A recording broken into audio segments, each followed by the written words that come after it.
شروع اللہ کے پاک نام سے جو بڑا مہربان نہایت رحم کرنے والا ہے۔ صفا وائس کے ناظرین السلام علیکم۔ آج ہم آپ کو بتائیں گے بنی اسرائیل کی ایک ایسی عورت کا واقعہ جس کو کتوں نے نوچ کھایا اور وہ اپنے غرور کی وجہ سے کتوں کی غذا بن گئی۔ حضرت یرمیہ علیہ السلام کے قتل کا واقعہ اور حضرت الیاس علیہ السلام کی نبوت کا واقعہ۔ ان تمام کے لیے ویڈیو کو اینڈ تک ضرور دیکھیے گا اور میرے چینل کو سبسکرائب کر لیجئے۔ حضرت سلیمان علیہ السلام کے دور میں بنی اسرائیل کی سلطنت عروج پر تھی۔ آپ علیہ السلام کے انتقال کے بعد ان کے بیٹے اہبام کے دور میں سلطنت دو حصوں میں بٹ گئی۔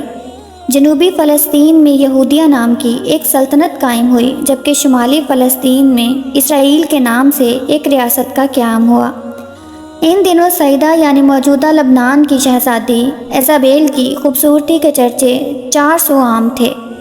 چنانچہ اسرائیل کا بادشاہ جس کا نام اخیب تھا اسے شادی کے لیے اسرائیل لے آیا۔ ان دنوں لبنان اور شام میں بال کی پوجا کی جاتی تھی۔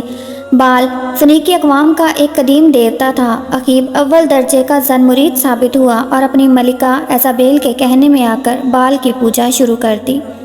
اخیب نے اسرائیل کے صدر مقام سامریہ میں بال کا بہت بڑا اور عالیشان مندر تعمیر کیا۔ اس کو دیکھ کر اس کی رعایا بال دیوتا کی پوجا کرنے لگی۔ اس طرح سامریہ شہر کا نام بالبک یعنی بال کا شہر پڑ گیا۔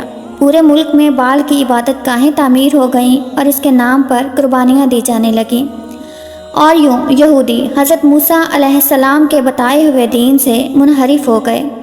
ایسے وقت میں بھی چند اللہ والے لوگ تھے جو لوگوں کو برے کاموں سے روکتے اور اللہ تعالیٰ کی طرف بلاتے۔ انہی حضرات میں ایک نیک بزرگ یرمیہ بھی تھے۔ بال کی پوجا کے ایک خاص دن ملکہ ایزابیل اور بادشاہ اخیب بال کے مندر میں موجود تھے اور پوجا زور و شور سے جاری تھی۔ تب یرمیہ اخیب کے پاس آئے، اسے سمجھانے کی کوشش کی کہ بت پرستی چھوڑ کر اپنے دین حق کی طرف لوٹ آئے۔ اخیب تو اس بات پر خاموش رہا، مگر ملکہ ایزابیل پوجا میں خلل ڈالنے پر بھڑک اٹھی اور اپنے سپاہی کا نیزہ لے کر حضرت یرمیہ کے سینے میں گھونپ دیا۔ آپ ایک دل خراش آہ کے ساتھ زمین پر گر گئے، مگر آپ کی نظریں بدستور ایزابیل پر جمی رہیں۔ آپ نے مرنے سے پہلے ایزابیل سے کہا کہ تو نے مجھے حق گوئی کی پاداش میں مار ڈالا ہے، اب تو انتظار کر جب تو اسی طرح ماری جائے گی اور جنگلی کتے تیرا گوشت نوچ نوچ کر کھائیں گے۔ اس کے بعد زن مرید اخیب اور ایزابیل وہاں سے چلے گئے۔ اس واقعے کے بعد اہل ایمان کے حوصلے کافی پست ہو چکے تھے۔ وہ دیکھ چکے تھے کہ ایزابیل کا ان کے بادشاہ پر کتنا اثر ہے۔ وہ خوبصورت ہونے کے ساتھ ساتھ انتہائی مغرور اور سفاک تھی۔ صرف ایک عورت نے پورے بنی اسرائیل کو بت پرستی کی راہ پر ڈال دیا تھا۔ اس کے بعد اللہ تعالیٰ نے حضرت الیاس علیہ السلام کو نبی بنا کر بنی اسرائیل پر مبعوث کیا۔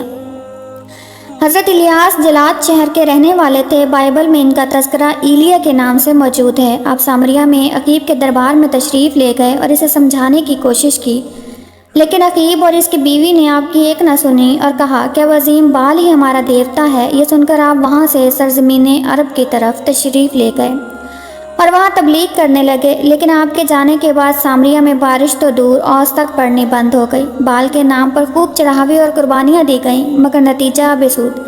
قحط اتنا بڑھ گیا کہ لوگ لوٹ مار پر اتر آئے، یہاں تک کہ بادشاہ کے محل کا مکمل گھیراؤ کر لیا اور اس کے کچھ حصوں کو آگ لگا دی گئی۔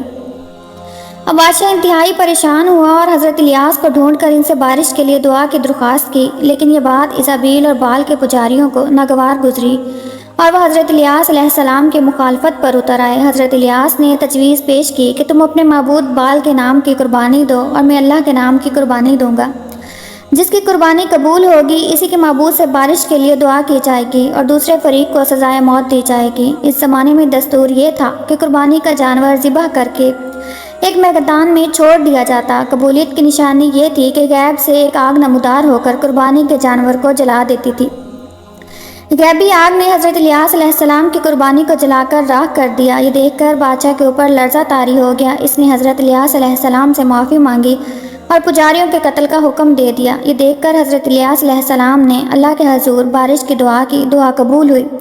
خوب بارش برسی اور خوشحالی لوٹ آئی۔ عقیب محل لوٹا تو ایزابیل نے اسے دوبارہ گمراہ کر دیا اور دونوں حضرت الیاس علیہ السلام کی جان کے دشمن بن گئے، اور یہ ملک دوبارہ بت پرستی، شراب نوشی، زنا اور دیگر برائیوں کا مرکز بن گیا۔ اس کے ساتھ ساتھ یہودیہ میں بھی بت پرستی عام ہو گئی، جس کی وجہ ایزابیل کی بیٹی تھی، جس کی شادی یہودیہ کے بادشاہ یہورام سے ہوئی تھی۔ یوں یہورام اس کے ساتھ پورا فلسطین بال پرست بن گیا۔ حضرت الیاس علیہ السلام نے انہیں سمجھانے کی آخری کوشش کی، لیکن یہورام اور عقیب دونوں نے آپ کی بات انتہائی حقارت سے ٹھکرا دی۔ اب عذاب کی باری تھی۔ اسرائیل اور یہودیہ کی سرحد پر کچھ وحشی قبائل آباد تھے جو کبھی کبھی سرحدوں پر لوٹ مار کیا کرتے۔ وہ اتنے طاقتور ہو گئے تھے کہ انہوں نے یہودیہ پر چڑھائی کر دی۔ سارے شہر میں لوٹ مار کر کے آگ لگا دی گئی۔ ایزابیل کی بیٹی کو اٹھا کر اپنے ساتھ لے گئے۔ یہودیہ کے بادشاہ یہورام نے چھپتے چھپاتے غار میں پناہ لی، جہاں اسے ایسی بیماری لاحق ہو گئی کہ اس کے آنتیں اس کے جسم سے باہر نکل آئیں۔ پھر انہیں وحشی قبائل نے اسرائیل کا رخ کیا اور سارے شہر کو تخت و تاراج کر دیا۔